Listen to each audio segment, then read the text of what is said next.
Hello, I'm Ziming Zhao from Shanghai Jiao University and I'm here to present our work, BeeHive sub-second elasticity for web services with semi-fast execution.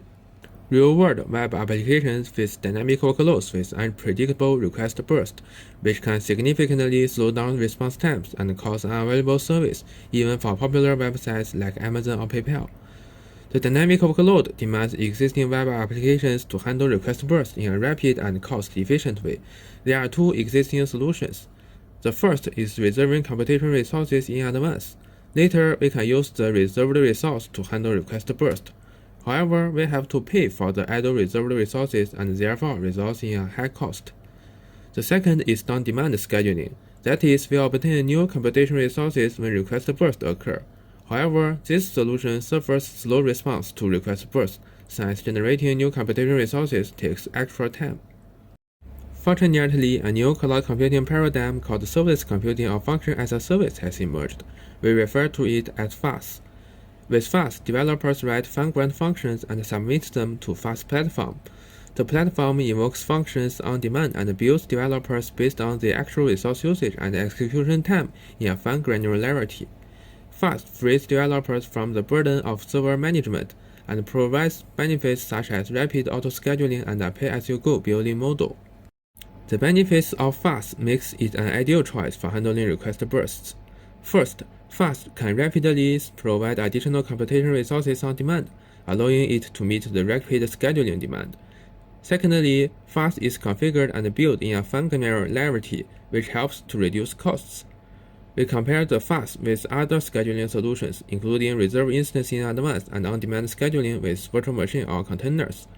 In terms of minimum running time, configuration and building granularity, and preparation time, FaaS is the best to satisfy the web application's demand.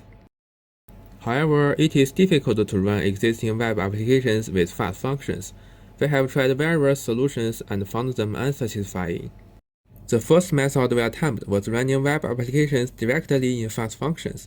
However, this approach was impractical. This is because FaaS platform schedules and recycles functions under the stateless assumption, while web applications have complex local states, like user session. This may result in unrecoverable state loss. Let's look at this example. The user sends a request to a web application running in a FaaS function. During handling the request, the application may update some local state, like storing some data into the user session. Later, the platform must recycle the FaaS function holding the application when idle under the stateless assumption. Consequently, the updated local state is lost forever. The second method we tried involves refactoring existing applications or a part of them into smaller stateless components that are suitable for FaaS.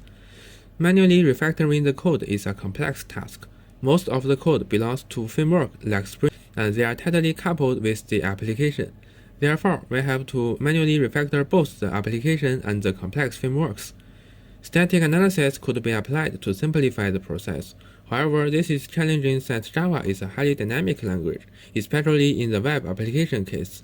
Features such as class polymorphism and dynamically generated class makes static analysis difficult.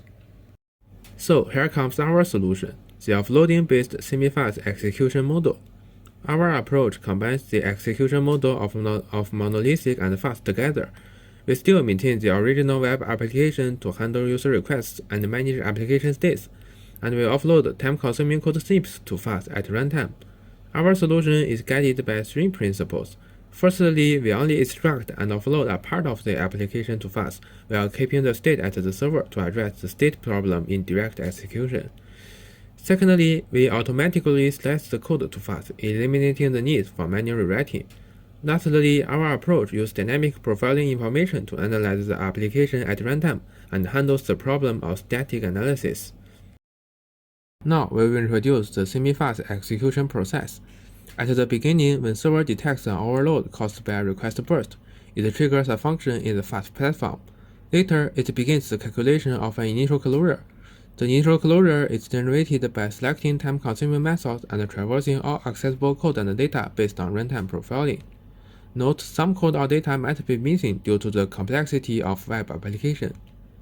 Once the closure is calculated, it is sent to the FaaS function, which applies it and becomes ready to handle offloaded invocations. And here is the execution phase. During handling user request, when invocating the offloaded function, the invocation will be redirected to the FaaS platform. Later, the function will be executed in the FaaS platform. After the function finishes, it will return its return value to the server, and the server can continue handling user request.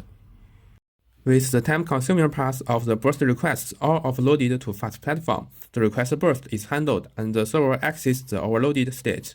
However, during the execution, the FaaS function may trigger operations that cannot be handled locally, such as missing data, the gray object here.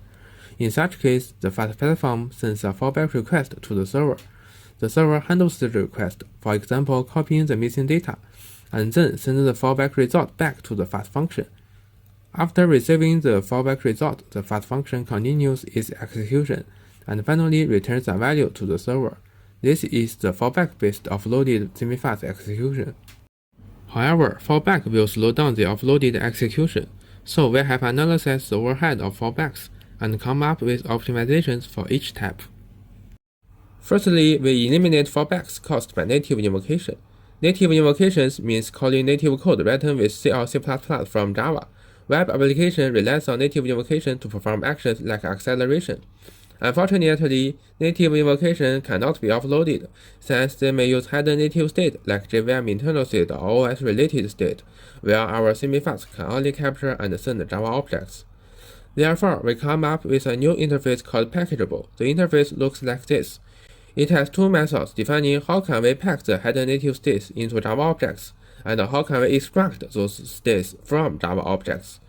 We modify the JDK library to implement packageable interface for necessary classes, and result in little native invocations in our evaluation. Secondly, we handle fallbacks caused by network connection. Network read or write is common in web applications to access external services like databases. A simple request may require more than 80 network read or writes. However, network connections are hard to make packageable, since they are tightly coupled with operating system states, and those states are unable to be captured at JVM layer. Therefore, we come up with a proxy-based network connection migration. We add a proxy between the server and the database. In the proxy, we assign an ID for each FD pair from the server to the database. To migrate a socket, we can pack the ID into the socket object with packageable interface. Later, and we connect to the proxy with the ID when unpacking. The proxy later treats the newly connected FD from the FaaS the same as that from the server. Lastly, we handle the Wang map overhead. Due to the dynamic nature of applications, it is hard to traverse all accessible code and our initial closure is incomplete. So, there may be lots of fallbacks caused by missing code or data during the execution. Thankfully, during the execution, the closure can complete itself gradually by fetching code and data from the server through fallbacks. However, there are still frequent fallbacks at the beginning which hurts the tail latency. We introduced an optimization called shadow execution to solve this. As shown in the graph, when the user sends a request to the server, the request will not only be executed at the server, but also be duplicated and executed as the FaaS function to warm up its local closure. The key challenge of shadow execution is how can we hide the side effect of that. To do so, we divide states into local state and external states. For local in-memory states, we change our memory consistency mechanism to ignore the updates. For external states stored in the database, we modify the proxy to ignore them. As a result, the shadow execution will take no side effect. We implemented BeeHive runtime, a modified JVM to support semi-FaaS execution for unmodified applications. For more details, please check out our paper. Here comes to the evaluation part. This is our experimental setup. We run all experiments on AWS Cloud. We run the database on a large machine to ensure it is not the bottleneck, and we run the server on an M4 X-large machine for later scaling. And we tested 3 applications. All the data mentioned later are the average of all 3 applications. We scale the fixed-size server with 5 methods. The burstable case represents reserving resources in advance. The EC2 and Fargate case represents scheduling with on-demand virtual machines and containers. The 4th and 5th are BeeHive with different FaaS platforms. O means a local FaaS platform managed by OpenWhisk. L means a commercial FaaS platform, the AWS Lambda. First, BeeHive can respond to request bursts rapidly. Let's look at this figure. The x-axis is the timeline, and the y-axis is the tail latency of each second. We doubled the QPS here to simulate the request burst, and BeeHive responds faster than other on-demand scheduling methods, including on-demand containers and on-demand VMs. Besides, BeeHive results in acceptable stabilized tail latency slowdown after offloaded. Further, with function cache provided by FaaS platform, BeeHive can achieve sub-second level response to request burst, which is 2 orders of magnitude better than other on-demand scheduling methods. Later, BeeHive also enjoys on-demand cost efficiency. The reserve resourcing advanced solution scales faster compared with all on-demand scheduling methods. However, it has a constant cost regardless of the burst frequency. When burst happens infrequently, its cost is high. On the contrary, BeeHive, as an on-demand scheduling method, results in less financial cost at that case. When 10% of overall time suffers request burst, BeeHive costs 3.56 times less than reserving resources. Here is the conclusion of our work.